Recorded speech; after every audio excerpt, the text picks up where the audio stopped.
Thanks so much, Professor Barnett, for that generous introduction. Thanks also to the Georgetown Center for the Constitution, ably led by my beloved former law clerk, Alexa Gervasi, and to the Federalist Society for sponsoring this event. And Professor McConnell, hearty congratulations on your book prize. It is well earned. I remember with trembling editing a Michael McConnell Law Review article as a bright-eyed, know-nothing law student 30 years ago. And I was so awestruck, and I still am. So congratulations.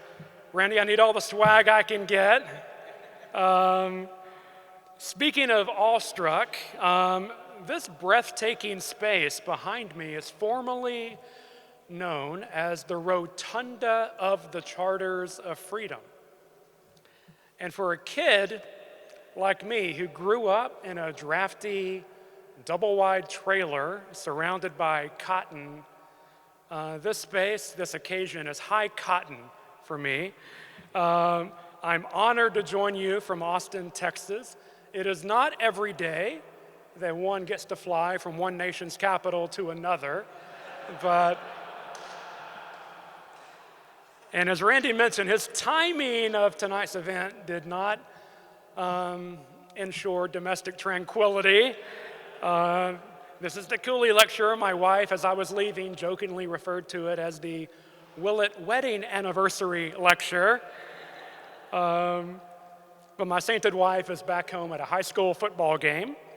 But I called her on the way over here. I was driving with Judge McFadden, and fittingly, I drew inspiration from something that James Madison sweetly wrote to Dolly. Hey girl, are you a Class C misdemeanor? Because you've got fine written all over. That's loosely paraphrased. So I'd like to begin my very highbrow remarks by noting that this event's namesake, Thomas M. Cooley, was born in 1824. Now, I was told when I chose law school that there would be no math. But for the math lovers among you, 1824 is 37 years after the Constitutional Convention in Philadelphia, and 37 years before the first shots rang out at Fort Sumter. It is fitting then that Thomas M. Cooley's writings and his jurisprudence reflected a dual commitment to the ideals of the founding and to those of the Reconstruction. Like those who gathered to draft the original Constitution, Cooley championed the structural principles of federalism, of separation of powers. And, like the foremost constitutional thinkers of the Reconstruction, Cooley espoused something of a libertarian, even some might say a progressive view of individual rights. And this kind of dual commitment is pretty rare these days. It often seems as if those who focus on constitutional structure tend to focus less on constitutional rights, and vice versa. For example, I recently co-authored a book review of a book by someone who argued that doctrines of federalism and separation of powers both take ideological cues from the founding period, while individual rights were first taken seriously in the Reconstruction period, and that upholding structural doctrines serves the interest of, quote, slavery and white supremacy, unquote. The sentiment is hardly rare these days. The sense one gets from much of modern legal discourse is that the Constitution's structural principles and its guarantees of personal rights are fundamentally at odds. This evening, I'll explore how the constitutional thought of Thomas Cooley reveals this to be a false choice. Our Constitution is primarily the product of two different framing events, one in the 18th century and one in the 19th century. And any holistic, historically faithful interpretation means taking seriously the ideas that animated both generations of framers. Cooley, again born midway between these two foundings, embodied this interpretive aspiration. And I also, along the way, hope to highlight some lessons that can be gleaned from Cooley's work when it comes to originalism in the 21st century. So a little bit about the man himself, Thomas McIntyre Cooley, the 8th of 13 children, was widely considered the most respected lawyer in America. He authored numerous scholarly works, starting with his iconic treatise on constitutional limitations, which has been called the most influential treatise ever published on American constitutional law. Cooley was never nominated to the U.S. Supreme Court, though the court has cited his writings somewhere between 700 and 1,000 times, which is not a shabby consolation prize. Upon Cooley's death in 1898, one legal publication lamented, quote, "This country has probably lost its greatest exponent of constitutional law, a man whose opinions have taken on something in the nature of law itself," unquote. It's fair to say that Cooley's views on the Constitution are entitled to great weight. So what notions lie at the root of Cooley's thinking? For one, Cooley wrote, as he wrote in the preface of his treatise, he was, quote, "in full sympathy with all those restraints with which the caution of the founders has imposed upon the exercise of the powers of government," unquote. Cooley believed that the chief excellence of our system of government, as he put it, is its apportionment of powers. That included the horizontal distribution of power at the national level and the vertical separation of powers between federal and state governments. Cooley said this division of sovereignty was essential to preserving our liberties. And Cooley's reverence for the framers and for their design was reflected in his approach to interpretation, which today we would call originalism. Cooley wrote, "The meaning of the Constitution is fixed when it is adopted, and it is not different at any subsequent time when a court has occasion to pass upon it." That said, Cooley's respect for the original framers never devolved into uncritical ancestor worship. They were founders, not deities. And Cooley acknowledged that the Constitution was far from perfect. In particular, its toleration of the great evil of human slavery, which Cooley called a blot upon the instrument. Cooley was a staunch Unionist throughout the Civil War, and he celebrated adoption of the 13th, 14th, and 15th Amendments as, quote, "a necessary step in national progress," unquote. Cooley also acknowledged that the amendments, they would expand federal legislative and judicial power, but he believed they were needed in order to deny states the power to deny fundamental rights, which he said was a power that no free government should ever employ. Still, the measured Cooley distanced himself from what he called the extreme views espoused by some after the Civil War who contended that the nation, the federal government, was the source of all sovereignty. As Cooley wrote in 1873, it still remains true, as before, that the exercise of the local sovereignty is left with the states. And something else marked Cooley's approach to constitutional law, a baseline, unswerving commitment to nonpartisanship.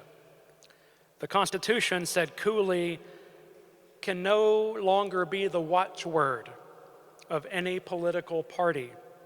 He exhorted Americans to instead, quote, preserve the Constitution in its every phrase and every letter, with only such modification as was found essential for the uprooting of slavery, unquote.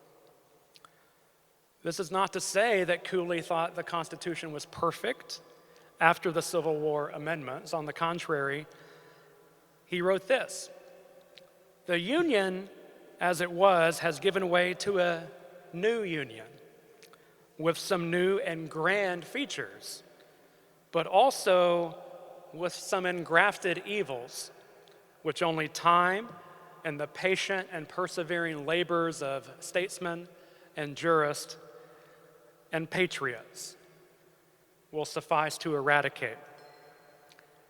With all that in mind, does Cooley deserve his present-day reputation as a conservative? And I submit the answer is far more nuanced than a simple yes or no. Cooley was arguably a conservative by today's standards when it came to separation of powers and federalism. Consider the anti-commandeering doctrine, which prohibits the federal government from forcing states to enforce federal law. In Prince v. United States, the Supreme Court held it was unconstitutional for Congress to require state and local officials to perform background checks on prospective gun buyers. Cooley would have likely agreed. As he wrote in one of his treatises, the state, in the exercise of its functions, is entitled to the same immunity from congressional interference that the nation is from that of the state. If a grasping national Congress were to pass laws interfering with the right of local government, it would be the duty of the courts to declare them void. Cooley was similarly conservative when it came to Congress's power to regulate interstate commerce. Cooley put it this way: to constitute commerce between states, it is essential that it not be confined to one state exclusively. The ordinary trade of a state, the local buying, selling, and exchange, are of local interest exclusively and left wholly to the regulation of state law.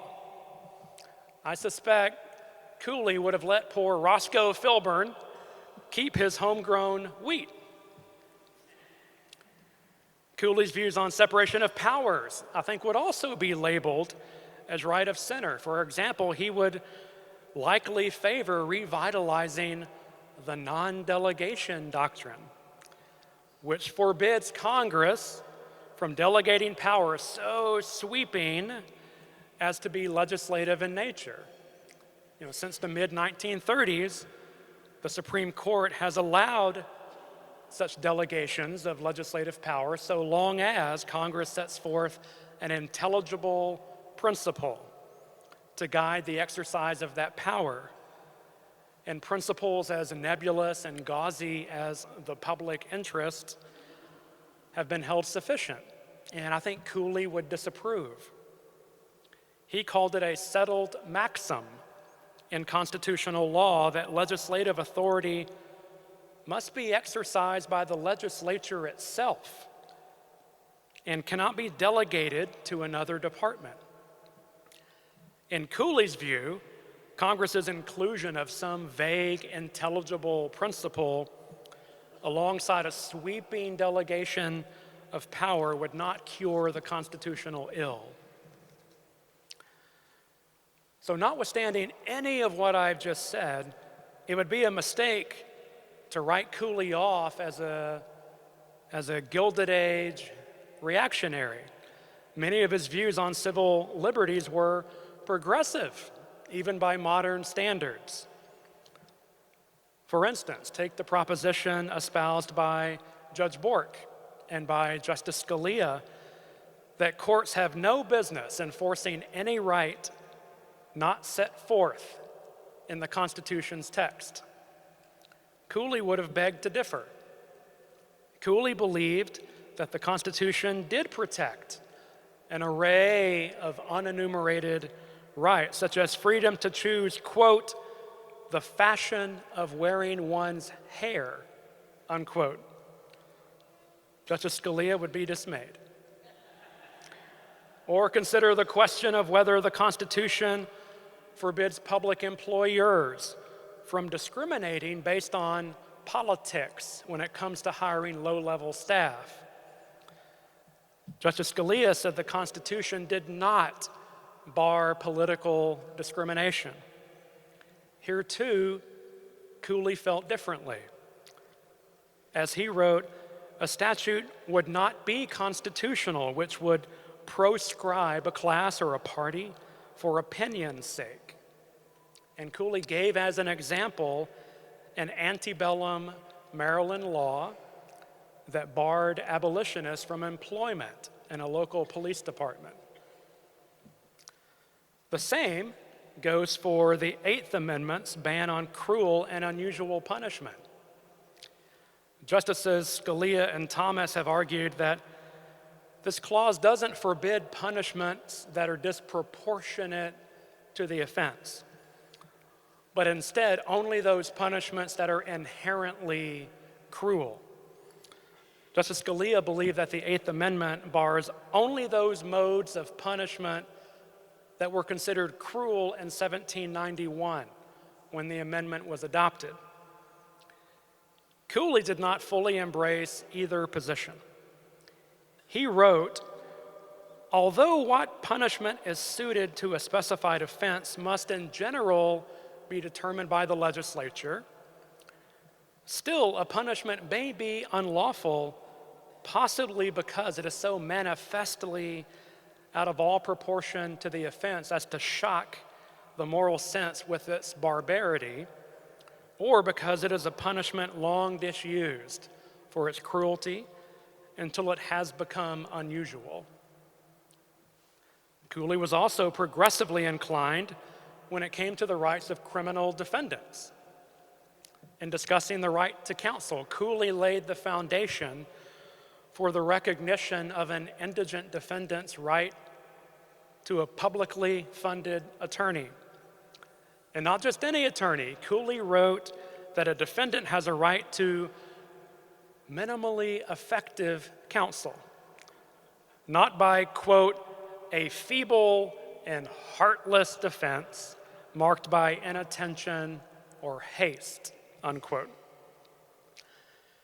Cooley likewise articulated a pretty liberal conception of free speech that foreshadowed the Warren Court's decision a century later in Brandenburg v. Ohio. That case held that expression advocating force or even unlawful conduct is protected by the First Amendment unless it involves incitement to imminent lawless action. Cooley himself had written that, quote, it is not in the power of the state to make mere criticism of the Constitution or government a crime, however sharp, unreasonable, or intemperate it might be, except when its evident intent and purpose is to excite rebellion and civil war.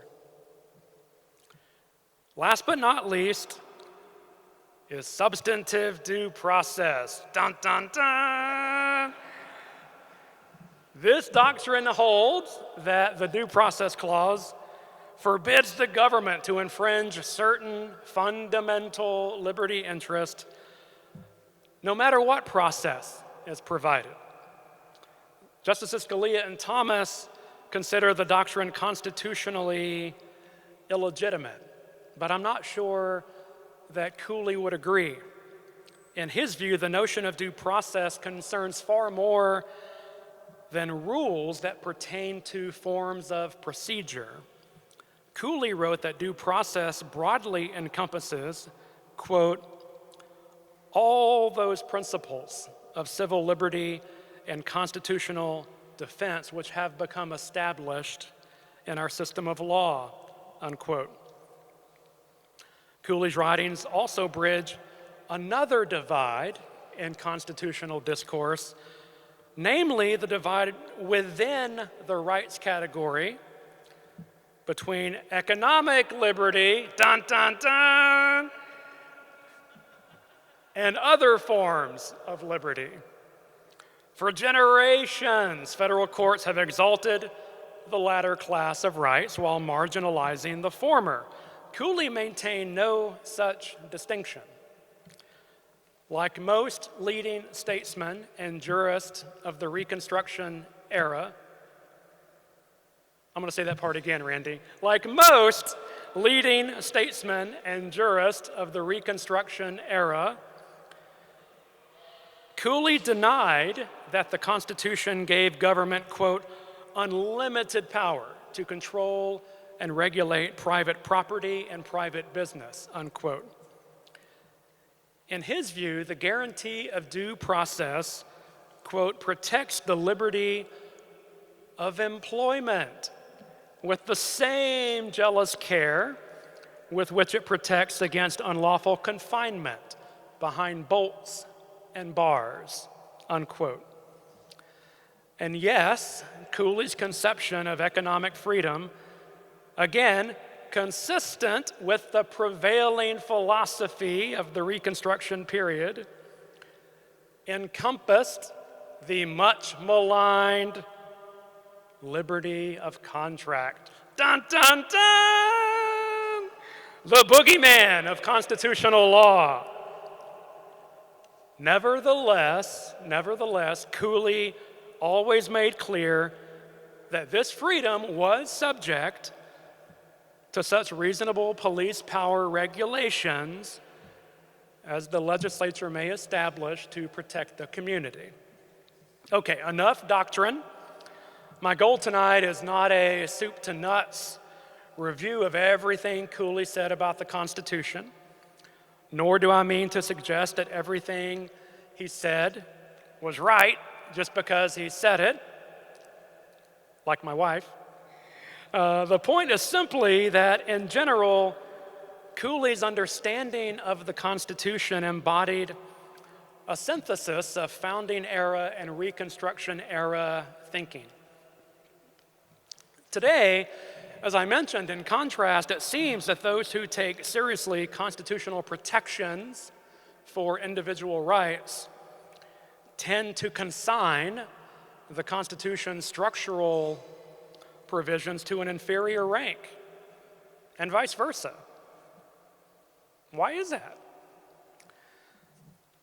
Instead of retreating to our respective partisan bunkers, perhaps we, like Cooley, can find some common ground at the intersection of founding era and Reconstruction era ideas. During the former period, structure dominated constitutional discourse. The original Constitution focused mainly on how power was divided, horizontally based on the type of power, and vertically based on the subject matter. And only a handful of rights were constitutionally guaranteed, and the most meaningful of these applied only to the federal government. And then came the Civil War. And through this bloody struggle, the nation came to realize that simply dividing up power wasn't enough by itself to safeguard human freedom. So a new generation of statesmen thus pushed for constitutional amendments that broadened rights guarantees by forbidding states and localities from violating them.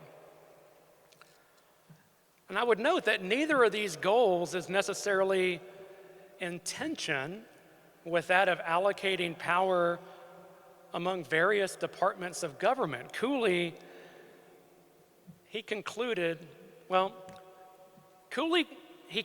that the Reconstruction Amendment's additions to the list of constitutional rights, yeah, they did strengthen federal authority in some ways. I mean, more rights means more grounds on which federal courts can declare official action void. It means more wrongs for Congress to legislate against, to remedy through laws.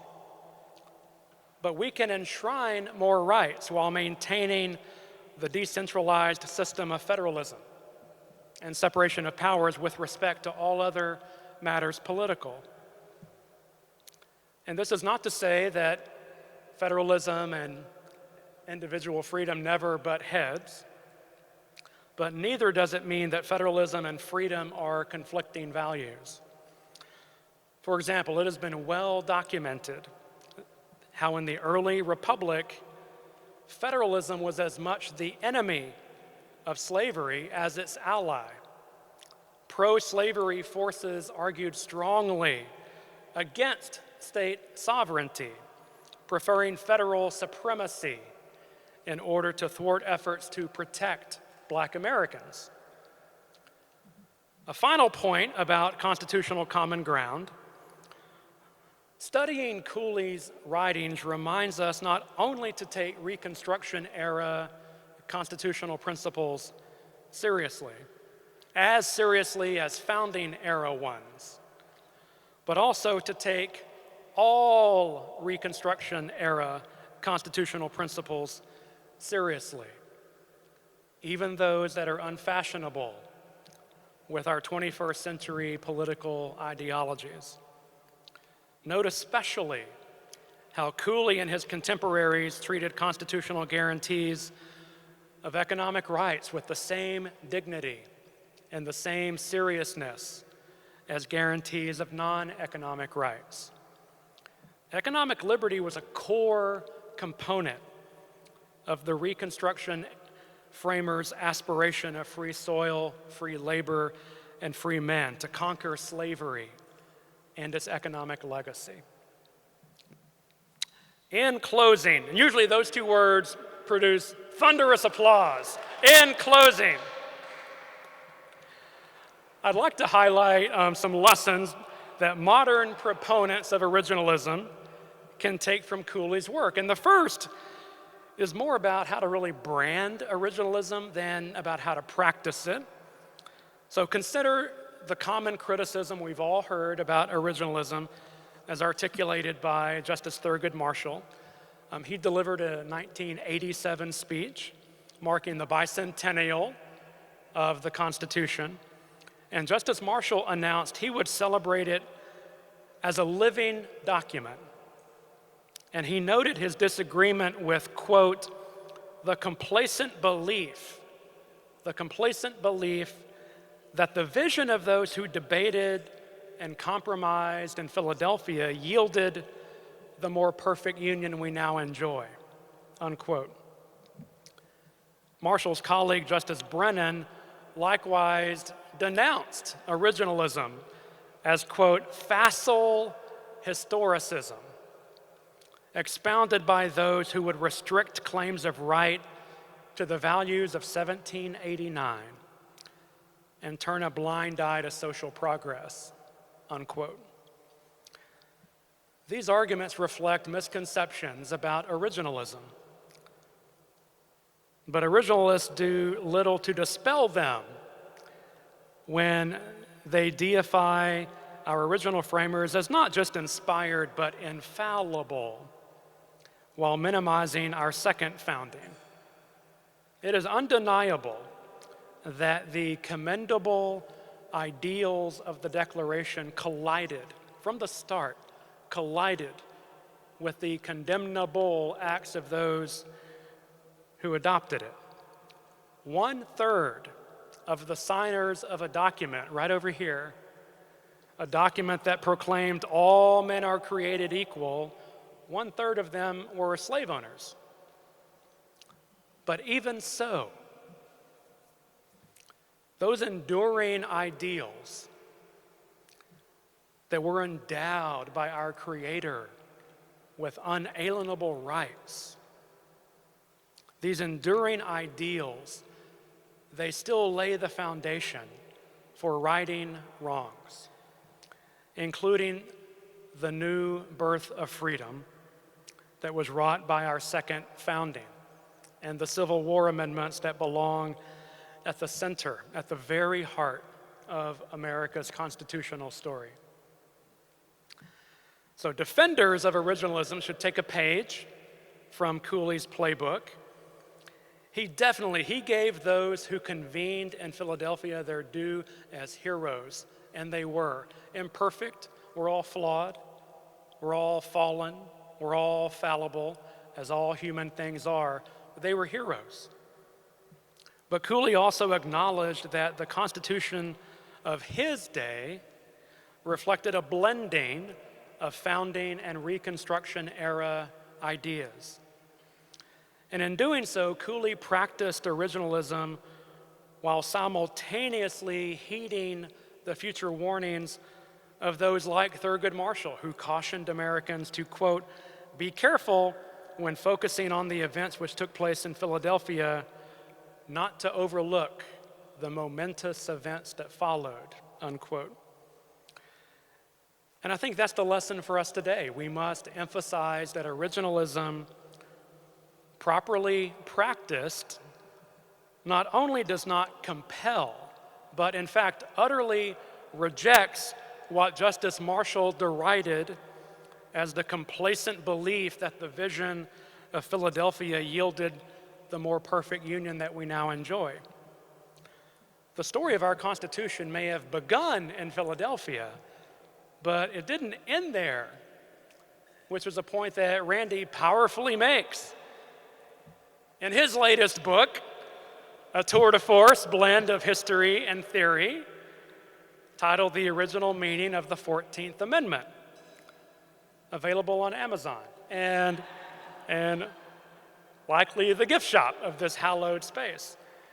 So the central theme of this lecture has been constitutional synthesis as reflected in the scholarship of Thomas Cooley. And to wrap up, I'd like to underscore what I think is an even more sort of transcendent fusion of seemingly conflicting ideas that characterized Cooley's philosophy, that of conservatism on the one hand and progress on the other. As Cooley saw it, quote, in the life of nations, conservatism and progress go hand in hand. And the former, instead of opposing all change, must be awake to the living present and hopeful of the future, unquote. This duality informed much of Cooley's thinking on the Constitution, which he called the most conservative instrument of government known to the world. Cooley said, quote, progress is assured through the Constitution's conservative features, in harmony with which the progressive spirit of the people acts and moves, unquote. And that's what I've sought to show tonight by way of Cooley's writings, that one can, as he put it, acknowledge the general excellency of the Constitution and the cardinal rule that its meaning was fixed when it was adopted, while still remaining awake to the living present and hopeful of the future. Thank you very much.